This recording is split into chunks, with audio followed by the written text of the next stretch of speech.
Le problème de la CET, c'est un pas en avant, deux pas en arrière. Je veux simplement vous dire que nous atteignons le fond. Le temps est sérieux. C'est le ministre qui le dit. Réveillons-nous. Pas de blague. La CET a des problèmes de trésorerie. Nous devons travailler sur la gouvernance. La qualité d'une entreprise se mesure à la qualité de son personnel. Ça veut dire que la CET n'a pas un bon personnel. Ça ne se mesure pas au bâtiment. Ils n'ont même pas de bons bâtiments, la CET là-bas. C'est des vieux bâtiments dans lesquels ils sont ni au matériel. Ils n'ont jamais eu de bon matériel.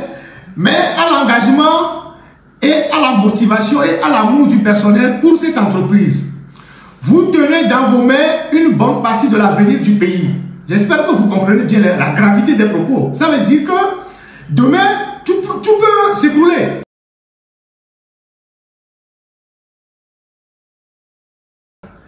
Le délestage de la CET.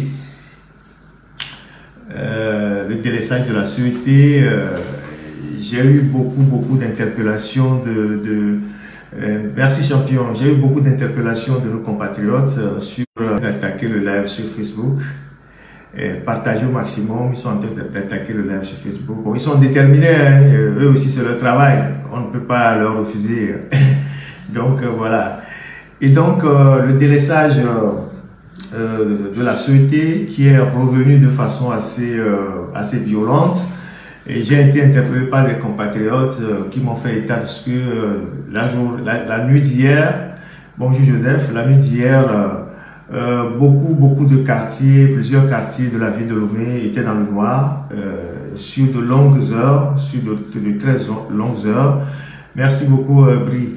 Et donc plusieurs quartiers étaient dans le noir. Je pense que la CET a balancé entre-temps un communiqué faisant état de ce que il y a des perturbations sur certaines lignes et donc le délestage est de retour et de manière assez violente et cela perturbe énormément les activités du secteur informel qui sont déjà éprouvées par le secteur informel qui est déjà suffisamment éprouvé par les taxes, les impôts et tout ce que vous pouvez imaginer, le manque de pouvoir d'achat des populations, les difficultés que les gens ont aujourd'hui à joindre les deux bouts. Et quand dans cette ambiance assez délétère là, on ajoute le délestage, vous imaginez que les activités sont au ralenti, les gens sont très touchés dans leurs petites activités de prestation de services telles que vous les connaissez dans la capitale. Et donc, on ne sait pas véritablement quand est-ce qu'on aura une solution définitive. Salut Marine, merci beaucoup. Quand on aura une solution définitive, et la seule chose que je sais, c'est qu'il y a eu une réunion au ministère de l'énergie avec la CET cette semaine et selon les termes de cette réunion que j'ai lu sur les réseaux, il y a beaucoup de difficultés, il y a beaucoup de difficultés au niveau de la CET et on risque en tout cas, la maison CET est une maison en difficulté qu'il faut assainir. Je peux vous lire un petit résumé de ce qui s'est passé durant la semaine au niveau de la CET. Certainement qu'on ira soit vers la privatisation ou soit vers une réduction massive des effectifs. En tout cas, ça ne sent pas très bon. Crise énergétique à la CET, procédure et mesures pour redresser la CET. Et donc, il y a eu une réunion les 13 et 14 mars entre les deux ministres qui ont en charge la CET, Robert Eclos et Paul Kakati, qui lui-même a été un ancien DG de la CET, et les responsables de la compagnie Énergie électrique du Togo sur le redressement et l'optimisation de la gouvernance de la société.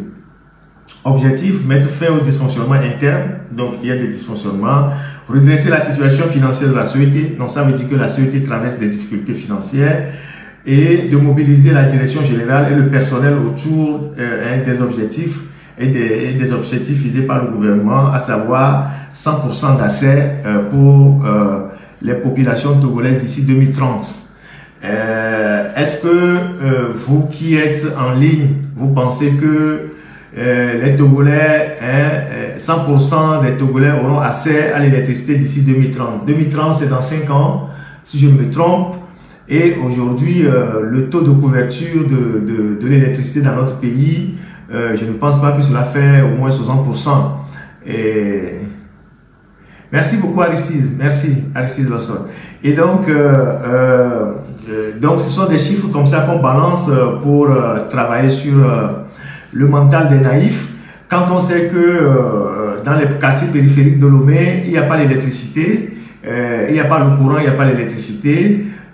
Moi, je reçois tellement de messages, vous savez, mes boîtes mail, tous mes inbox sont devenus des murs de lamentation. Hein, mes pages Facebook sont devenues des murs de lamentation pour les Togolais. Et je reçois énormément de messages, que ce soit à Détikopé, en tout cas tous les quartiers périphériques de Lomé, où il n'y a pas l'électricité, où il y a les araignées, où il y a les problèmes de baisse de tension, où on a déroulé les poteaux électriques mais on n'est pas venu faire le branchement. Pas plus que cette semaine, les gens de Pala, je pense Cognito, m'ont envoyé un message qu'ils ont trop vite fait de danser parce qu'on leur a dit que le courant est arrivé. Effectivement, le courant est arrivé et on leur a dit d'aller à la sûreté d'Agito Gomé pour déposer les dossiers et pour faire le branchement. Les gens sont allés payer 100 000 pour les formalités de branchement de l'électricité. Et depuis plus d'un mois, un mois et demi, ceux qui espéraient déménager pour rejoindre leur maison, qui sont dans ces zones de Pala, Cognito, Apesito, tous les quartiers périphériques de Lomé, les gens sont en train de revoir leur plan parce que effectivement ils sont allés payer à la sûreté d'Agito Gomé, mais la sûreté ne vient pas brancher les lignes.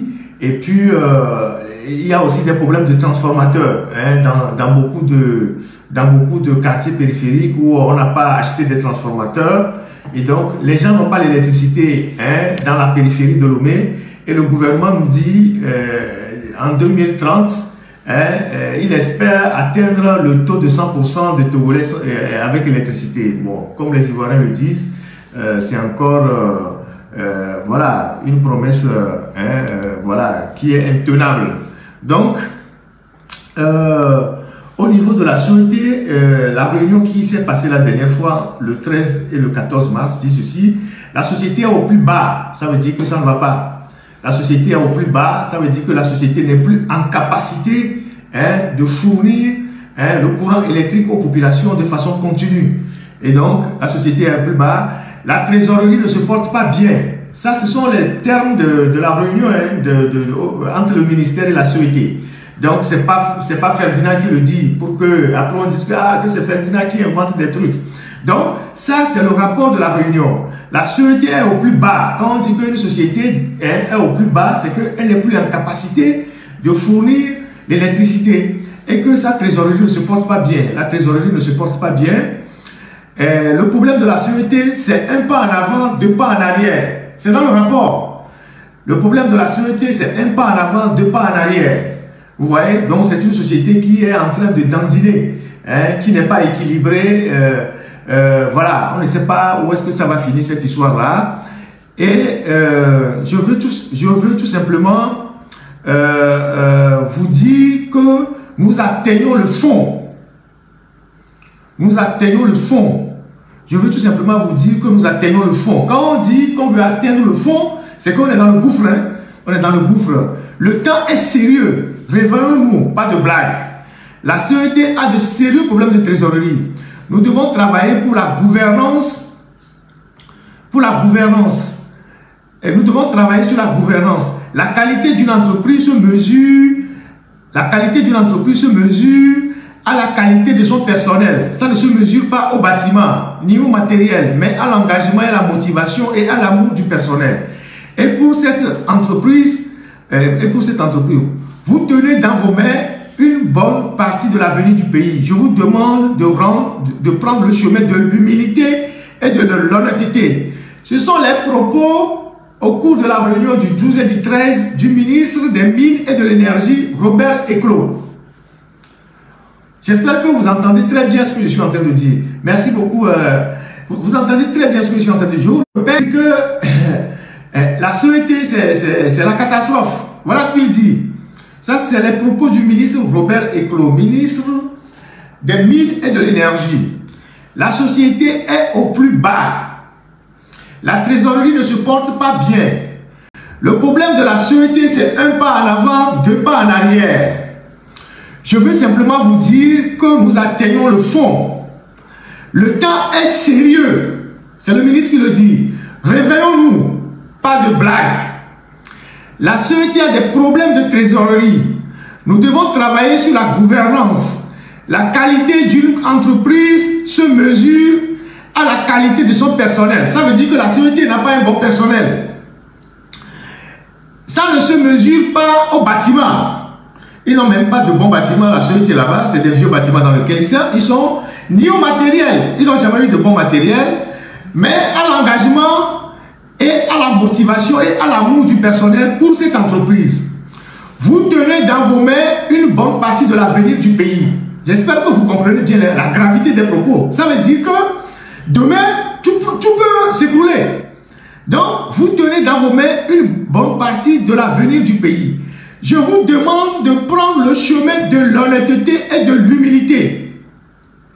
Ce sont les propos extrêmement graves qu'a tenu le ministre des Mines et de l'Énergie lors de la réunion du 13 et du 14 mars avec l'ensemble du personnel de la sûreté et la direction pour dire que là où nous sommes arrivés, la situation est catastrophique. Ça aussi, c'est le bilan de Foy Gnassingbé. C'est eux-mêmes qui font le bilan. C'est-à-dire, quand tu es l'homme, tu es un politicien, tu puises dans ce qu'eux-mêmes disent pour les confronter dans la réalité. Fort est au pouvoir depuis 20 ans. Si pendant 20 ans, lui-même, Foy Gnassingbé, qui a été l'un des tout premiers ministres des Mines et de l'Énergie, il a commencé dans le gouvernement comme ministre des Mines et de l'Énergie. Et depuis, il n'a jamais laissé ce secteur. Il a toujours dirigé par des gens de ses propres amis, notamment Damipi.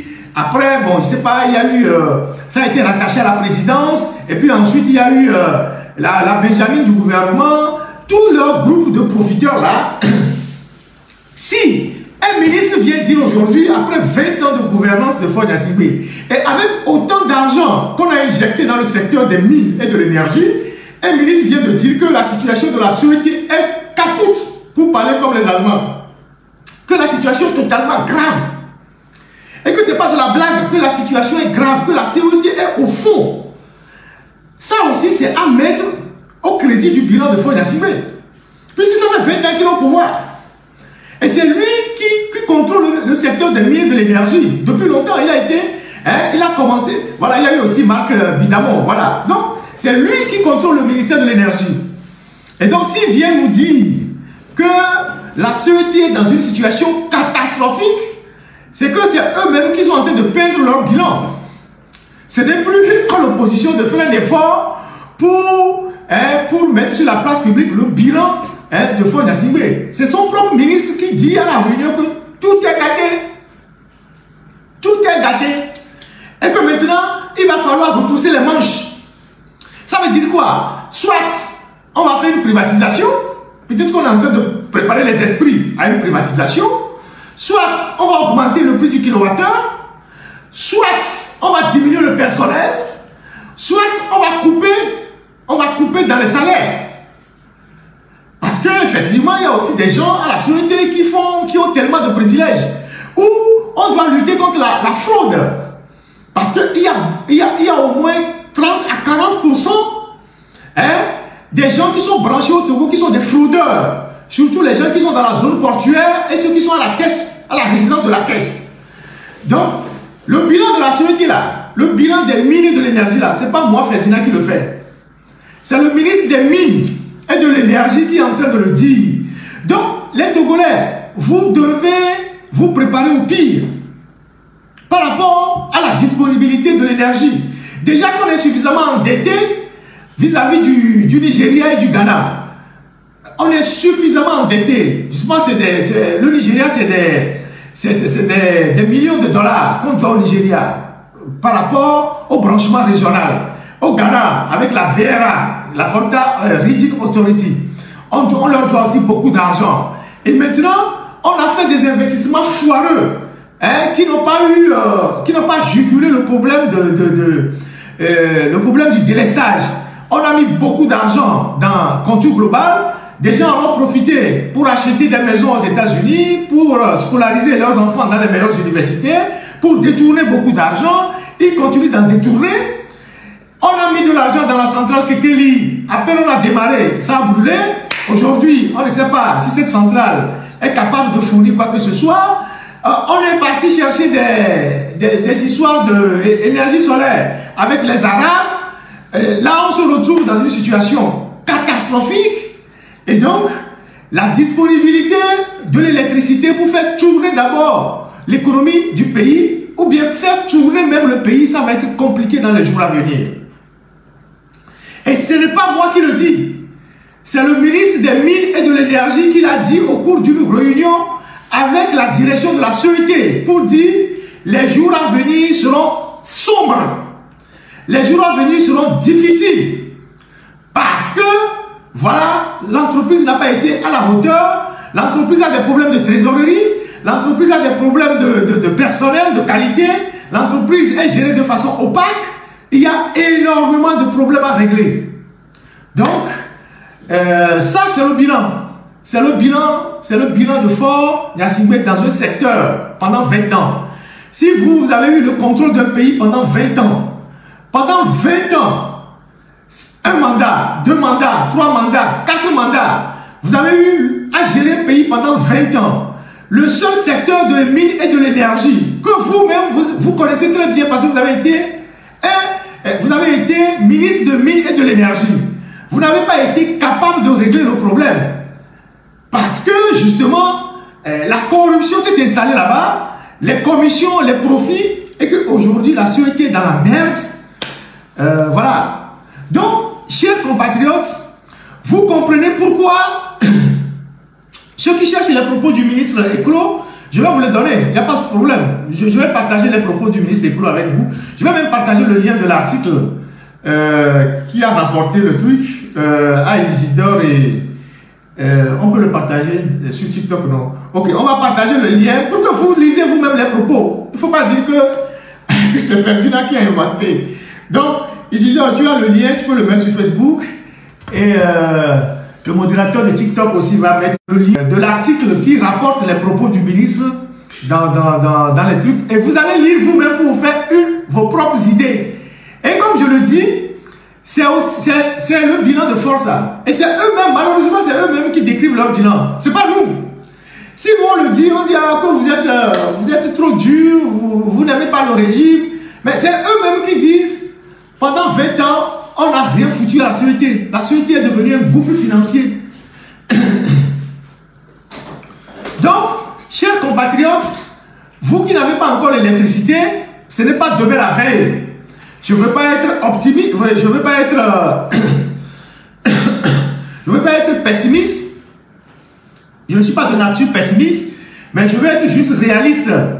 Ce n'est pas demain la veille. Et je comprends pourquoi on a déroulé beaucoup de poteaux, mais on ne branche pas le courant. Parce que la disponibilité même du courant électrique n'existe pas. Si le Togo a besoin de 1000 MW ou bien 800 MW et que la société n'est capable que d'avoir 350 MW, la société, naturellement, ne va pas brancher le courant dans tous les quartiers pour se retrouver dans une situation difficile. Parce que si elle branche le courant à tous les clients qui en font la demande, elle ne serait pas capable de mettre à disposition de façon permanente l'électricité. Donc je comprends pourquoi on laisse les poteaux dans les quartiers et qu'on ne vient pas brancher. Parce qu'en fait, il n'y a pas de disponibilité de mégawatts. Donc, il faut prendre votre courage à deux mains, comme on le dit dans le faux français. Ceux qui n'ont pas encore l'électricité, ceux qui attendent l'électricité, on vous dit que la société est dans le gouffre. Et ça, c'est le ministre de l'énergie qui le dit, que la société est dans le gouffre.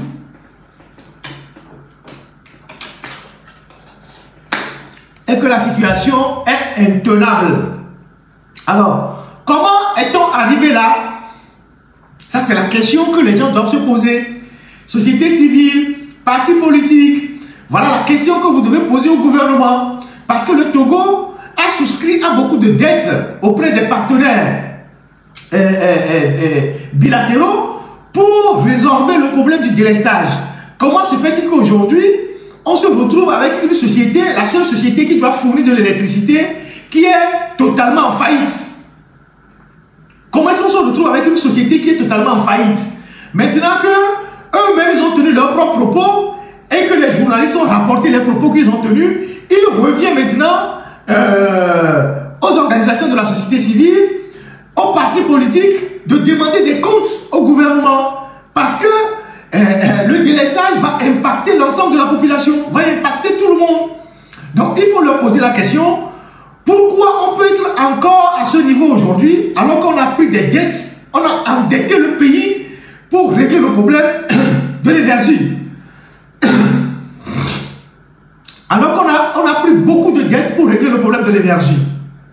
Donc, il revient aux acteurs politiques de demander des comptes de la gestion qui a été faite de tous les prêts que le gouvernement a consentis pour régler le problème de l'énergie. Que sont devenus ces prêts qui ont alourdi la dette nationale? Qui ont alourdi la dette? Est-ce que ces prêts ont fini dans les poches de quelques individus, de certains barons, de leurs femmes, de leurs enfants? Est-ce que ces crédits ont fini, ont permis à certains? Voilà, il y a le lien qui est sur Facebook avec le nom Agbemero Kokou. Vous allez voir le lien de la société. Voilà, c'est le journal La Tribune. Vous allez lire les propos du ministre dans ce lien-là. Vous allez trouver les propos du ministre là-bas. C'est des propos d'une extrême gravité. Et ces propos traduisent le bilan du régime en matière de gestion de l'énergie. On n'a pas besoin d'aller fouiller de midi à 14 h pour connaître leur bilan. Eux-mêmes le font si bien. Ça transparaît dans leur prise de parole. Donc, tous les milliards qu'on est allé chercher sur le marché international, qu'on est allé consentir des crédits auprès des banques pour régler le problème de l'énergie, ces fonds ont fini dans les poches de qui? Pour qu'aujourd'hui, on en arrive à une société qui est grabataire et que le ministre vient dire ça va être difficile dans les jours à venir. Donc, voilà ce que j'ai voulu partager avec vous sur le cas de la CET.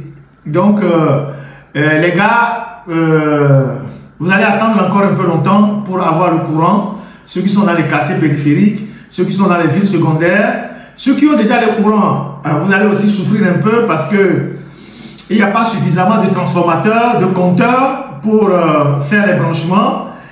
Et ensuite, il y a ceux qui souffrent aussi de la baisse de tension dans le quartier où il y a déjà le courant, mais le courant vient de façon alternative pour appeler le nom de mon journal. Et donc, le courant vient de façon instable. Donc, vous allez vraiment en souffrir. Voilà. Et normalement, si on devait prendre les taureaux par les cornes, on doit lutter contre tous les fraudeurs. Vous savez, une grande partie des barons qui sont dans les cités comme la Caisse, dans les cités comme la cité de Lyomoa, non, la cité Oyua, tout ça, les gens là, il y a beaucoup qui ont fraudé les compteurs de la Société. Il y a beaucoup qui ont fraudé les compteurs de la Société. Les gens qui sont au port, autonome de Lomé, les sociétés des zones franches, il y en a beaucoup qui ont fraudé la Société. Et il y a un ancien directeur adjoint de la Société qui a même dit que l'un des plus grands problèmes de la Société, c'est la fraude au compteur. Et la fraude au compteur est faite par les grandes personnalités. C'est-à-dire, ce n'est pas le citoyen lambda qui fait la fraude au compteur. Ce sont ceux qui profitent déjà de la République qui font les fraudes au compteur. Plus les quelques soi-disant opérateurs économiques qui sont dans la zone portuaire et qui s'associent avec les agents de la Société et qui font des branchements qui leur permettent de frauder les compteurs. Quelqu'un qui doit payer par exemple 300 millions par mois à la Société, parfois il paye à peine 20 millions. C'est une société dans la zone franche parce qu'ils font des fraudes aux compteurs. Voilà. Je ne sais pas si les casernes militaires, ils payent l'électricité. Je ne sais pas si toutes les maisons, toutes les résidences de Fort Gnassingbé sur l'ensemble du territoire, que ce soit à Kakaveli, à Agou, à Blita, je ne sais pas s'il y en a à Sokoré, mais à Pia, Défalé, sur la rue de Kouméa, à Dapaon, où toutes les maisons de Fonya Singbe, à Elavagnon, où il y a le courant de façon continue, où parfois on demande même à la société d'aller installer des groupes puissants dans ces maisons-là, où on n'éteint pas les climatiseurs. Je ne sais pas si la présidence s'acquitte des factures de la société. Déjà que les enfants des Adémans, c'est la présidence qui paie leurs factures. C'est-à-dire c'est vous et nous qui payons les factures de certains enfants des Adémans jusqu'à ce jour. Je ne sais pas si vous le savez. Même au camp hérité, là où l'ancienne première dame habite, c'est la présidence qui paie les factures. Donc c'est vous et nous qui payons les factures des enfants des Adémans, des anciennes veuves des Adémans, et tout, et tout, et tout. C'est vous et nous qui payons les factures. C'est la présidence, c'est sur le budget de la présidence qu'on paie les factures des enfants des Adémans, des veuves des Adémans. C'est comme ça que ça se passe. Si vous ne le savez pas, renseignez-vous. Les quelques enfants des Adémans qui ont embêté Fonya Singbe, on leur a coupé ça. Mais pour les autres, c'est la présidence qui paye. C'est la présidence qui paye. Donc, ces gens, ils vivent tranquillement sur le dos de la République. Même ceux qui avaient la monarchie dans les 14e, 15e siècle ne vivaient pas comme ça. Ils ne vivaient pas sur les deniers de la République comme ça, ou les deniers du royaume comme ça. Eux, ils profitent de tout. Parce que vous voyez l'agent de la société rentrer dans une maison d'un enfant des Adémans pour couper le courant, ou bien pour lui demander de payer une facture. C'est la présidence qui s'en charge. Donc, il y a un débat de fond. Il ne s'agit pas seulement pour les deux ministres là d'aller dire au personnel de la société est dans le gouffre, la société est malade. Il faut diagnostiquer le mal. Le mal, c'est quoi? C'est voilà, c'est la fraude, c'est la corruption, c'est des factures non payées par les autorités elles-mêmes. Donc, des gens qui vivent sur le dos de la République. Est-ce que les ministères paient les factures? Est-ce que les histoires hôtelières, tout ça, est-ce que les gens paient les factures? Les casernes, est-ce qu'ils paient les factures? C'est ça? Est-ce que ces gens-là paient les factures? Et quel agent de la société va aller couper le courant au camp hérité ou au camp d'accident comme s'il ne paie pas la facture? On va lui dire que c'est pour une question de sécurité nationale. On va l'arrêter, on va le jeter en prison. Est-ce que les palais de justice paient les factures? Est-ce que la primature paie les factures? Voilà. Mais est-ce qu'il n'y a pas de budget pour payer ça? Il y a des budgets, mais qui détournent les fonds? C'est des questions fondamentales qu'il faut se poser. Il y a des budgets qui sont votés chaque année. Il y a des lignes dans chaque ministère pour payer les factures. Est-ce que les préfectures paient les factures? C'est ça, la réalité. Est-ce que l'université paie les factures? Et est-ce qu'ils les payent régulièrement? Parce que vous, le citoyen lambda, si vous ne payez pas la facture, 1 mois, 2 mois, on vient couper le courant chez vous. Les autres, est-ce qu'ils payent les factures régulièrement? Pour ceux qui ne le savent pas, je vous informe que, je sais pas, au camp hérité là-bas, la résidence dans laquelle se trouve Badanyaki, la facture est payée par la présidence. Certains enfants des Adémans, en tout cas ceux qui n'ont pas embêté Fonya Singbe, depuis 20 ans, c'est la présidence qui paye les factures. Toutes les résidences de Fonya Singbe qui sont partout sur le terrain du territoire, dans lesquelles on n'était jamais les climatiseurs. Vous savez qu'il y a des meubles dans ces résidences-là qui n'aiment pas la chaleur. Donc on a acheté des meubles qui ne résistent pas à la chaleur. Donc les climatiseurs sont alignés 24 heures sur 24. Les climatiseurs travaillent 24 heures sur 24. Qui paye les factures? Nada. Nada.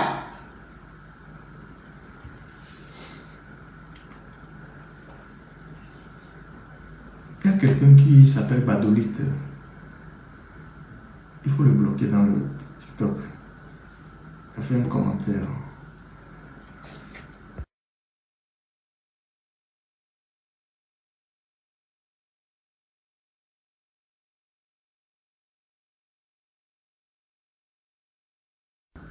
Donc, voilà.